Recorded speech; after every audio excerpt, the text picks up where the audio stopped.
Bakunzi ba IBL Entertainment nongeye kubasuhuza kandi mbahaye ikaze.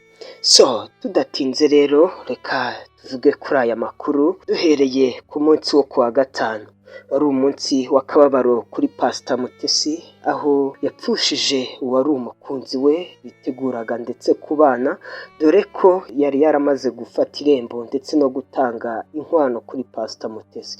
Uyu nta wundi ni Rusagara Dieudonné. Uyu Rusagara Dieudonné akaba yabaga muri Leta Zunze Ubumwe za Amerika mu mujyi wa Dallas aho yakoraga nk'umwenjenyeri. Rero ku munsi wo kuwa gatanu nibwo byamenyekanye ko amaze kwitaba Imana, yashizemo umwuka. Uyu Rusagara Dieudonné abantu benshi mukaba mwaramumenye ari umuririmbyi ndetse hari na dirija muri korali yitwa Hoziyana hariya muri ADEPR Nyarugenge. Akaba ariho abanyarwanda benshi mwari mumuzi, ariko ubusanzwe uyu Rusagara Dieudonné akaba akomoka mu gihugu cy'u Burundi.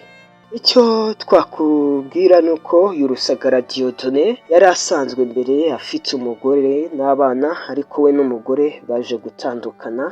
Kimwe na Pastor Mutesi asanzwe afite abandi bana ndetse nawe yaje gutandukana n'uwo bari barashakanye. Rero nyuma y'igihe kinini uyu Rusagara na Pastor Mutesi baje guhura, baramenyana, binjira mu rukundo, ndetse imyaka 2 ikaba yari ishize uyu nguyu Rusagara atanze inkwano kuri Pastor Mutesi, ndetse vuba aha bakaba biteguraga no kubana. Rero icyo twavuga, reka twifurize Rusagara Dieudonné kuruhukira mu mahoro, Imana imutuza heza, kandi dukomeze twihanganishe Pastor Mutesi wabuze fiance we, wabuze umukunzi we, wabuze umugabo we, wabuze umuntu wari byose kuri we. Ari nako dukomeza kwihanganisha abana ba Rusagara ndetse n'uwo bari barashakanye, nubwo bari baratandukanye, ariko ibyo byose ntabwo umuntu mwabyaranye yaba yahuye n'ikibazo cyangwa se yavuye mu mwuka ngo bibure kuba byakubabaza. Rero reka tumwifurize gukomeza kuruhukira mu mahoro, Imana imutuze aheza mu ijuru. Dukomeje n'andi makuru, reka tuhite tugaruka kuri Chris Easy. Ibi byatangiye bivugwa mu mwaka washize, ubwo umukobwa wigeze kwitabira irushanwa rya Miss Rwanda 2022, ndetse uyu mukobwa yaje kuza no muri top 10. Uwo nta wundi witwa Umuhoza Pascaline. Uyu ni umukobwa mwiza cyane, abamukurikira ku mbuga nkoranyambaga ze murabizi, n'abamuzi ku mafoto mwagiye mubibona ko ari umukobwa mwiza cyane w'ikimero. Rero tudatinze, umwaka ushize w'2023 ku isabukuru y'uyu mukobwa, Chris Easy yaramupostinze ndetse ashyiraho n'udutima. Abantu batangira kuvuga bati Chris Easy yabakundana n'uyu mukobwa. Ndetse no mu gihe yitabiraga irushanwa rya Miss Rwanda, kwa kundi umuntu agenda yamamaza uwashyigikiye, Chris Easy yagiye posting uyu mukobwa ku mbuga nkoranyambaga ze zitandukanye, avuga ati mumushyigikire, mumutore. Abantu batangira kugenda bavuga ko Chris Easy yabakundana n'uyu mukobwa. Gusa ibyo Chris Easy yakomeje kubihakana, ndetse n'uyu mukobwa yaje kubihakana. Rero nk'uko nabibabwiraga, 2023 ubwo hari ku itariki 17 z'ukwezi kwa kabiri, Chris Easy yaje gupostinga uyu mukobwa ku isabukuru ye y'amavuko, dore ko ari bwo uyu mukobwa avuka, avuga amagambo meza ndetse yashyiraho n'udutima. Abantu batangira kuvuga bati barakundana. Chris Easy rero yaje kugenda abihakana. Rero tudatinze, ejo bundi hashize, hari tariki 17 z'ukwezi kwa kabiri, nibwo uyu mukobwa yongeye kugira isabukuru ye y'amavuko. Noneho Chris Easy yareruye, arapostinga ati mwifuriza isabukuru nziza y'amavuko, ndetse arenzaho amagambo akoresheje ururimi rw'Icyesipanyol, avuga ati ndagukunda cyane. Uyu mukobwa nawe yaje gusubiza Chris Easy amubwira ati nanjye ndagukunda cyane.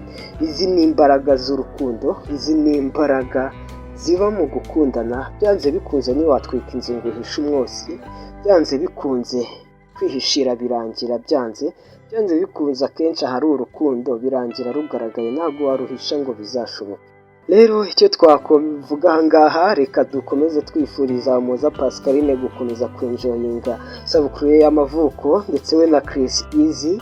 nyuma y'uko batweruriye ko noneho bari mu rukundo. Reka tubifurize gukomeza kugira ibihe byiza, ndetse reka tubifurize kugubwa neza no kurambana mu rukundo, bazagere ku byiza byinshi, ndetse n'intambwe zindi zikurikira bazaziterane bari kumwe, Imana izabibashoboza.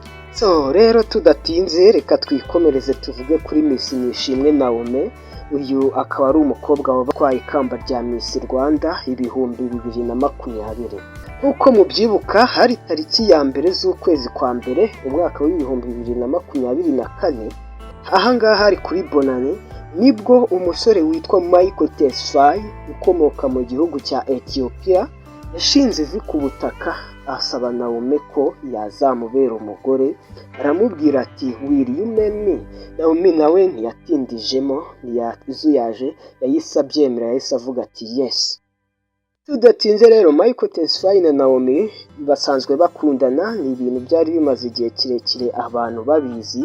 Rero tariki ya mbere z'ukwezi kwa mbere nibwo uyu Mutesi yasabye Naomie ko yazamubera umugore, Naomie nawe arabyemera. Rero icyo nshaka kugarukaho, ejo bundi tariki ya 17 ubwo Naomie yari muri studio za Radio Rwanda, yagize byinshi ahishura ku bijyanye n'urukundo rwe na Mutesi, hagira byinshi ahishura ku bijyanye n'igihe ubukwe bwe buzabera, ndetse agira n'inama agira urubyiruko. Rero icyo nshaka kugarukaho cyane ni itariki cyangwa se igihe yavuze ubukwe bwe buzabera.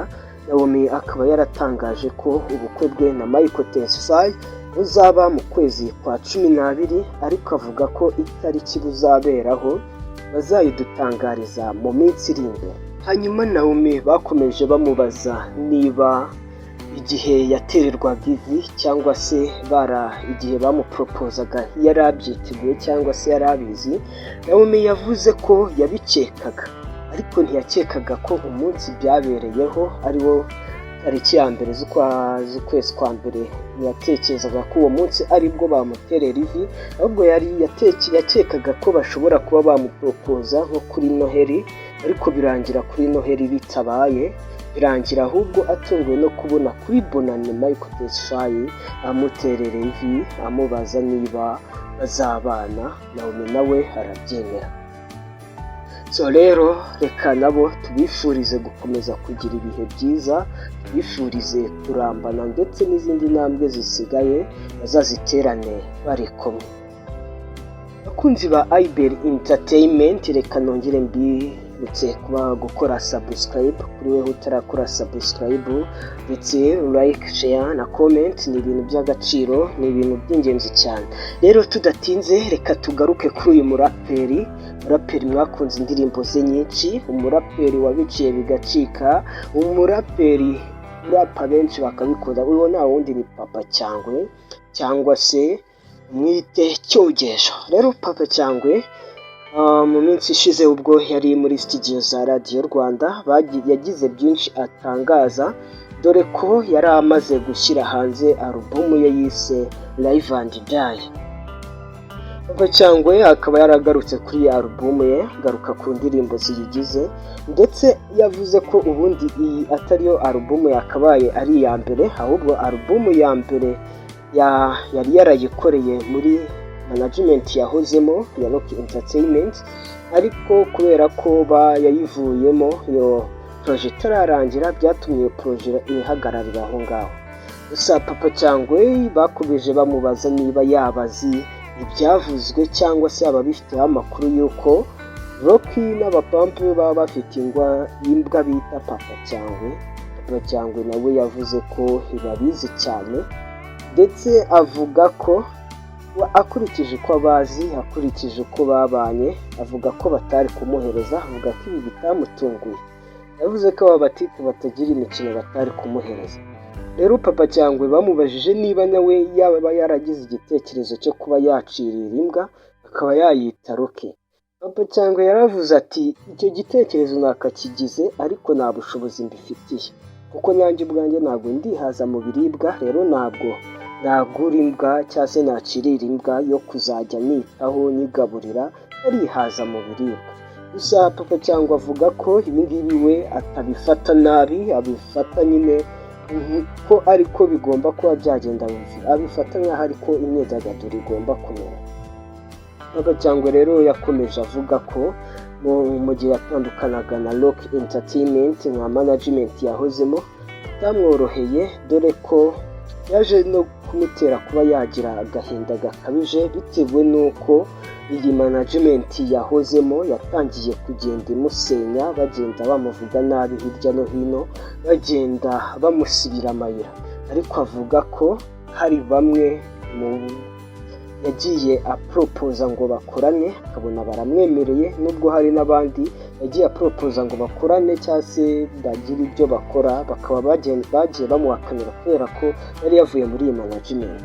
Papa Cyangwe avuga ku kintu cyatumye ava muri iyi management, yagarutse ku kintu cy'ubucuti n'akazi.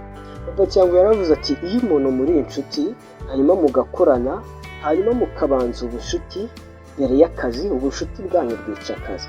Ariko iyo umuntu mukoranye mukabanza akazi ubucuti bukaza nyuma, yavuze ko akazi kubaka ubucuti ariko ubucuti busenya akazi cyangwa se bwica akazi.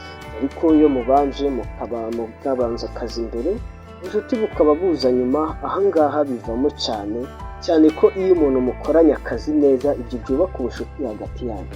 Rero yavuze ko icyo ari cyo cyatumye ava muri Rock Entertainment, uko ubucuti nibwo bwabanje imbere akazi kaza nyuma. Ibyo rero byo kubanza ubucuti bwishe akazi ari nabyo byamutandukanyije na Rock Entertainment. So inshuti bakunzi ba IBL Entertainment, kora subscribe kuri YouTube channel ya IBL Entertainment kugira ngo tujye tubasha kukugezaho amakuru atandukanye avugwa mu myidagaduro, ibyegeranyo, amateka, ibintu bitandukanye byeneye kuba twamenya muri ubu buzima ndetse n'ibindi byose umuntu atarondora. So rero kora subscribe, like, share na comment kugira ngo ibyo byose bijye bibasha kukugeraho 5 kuri 5.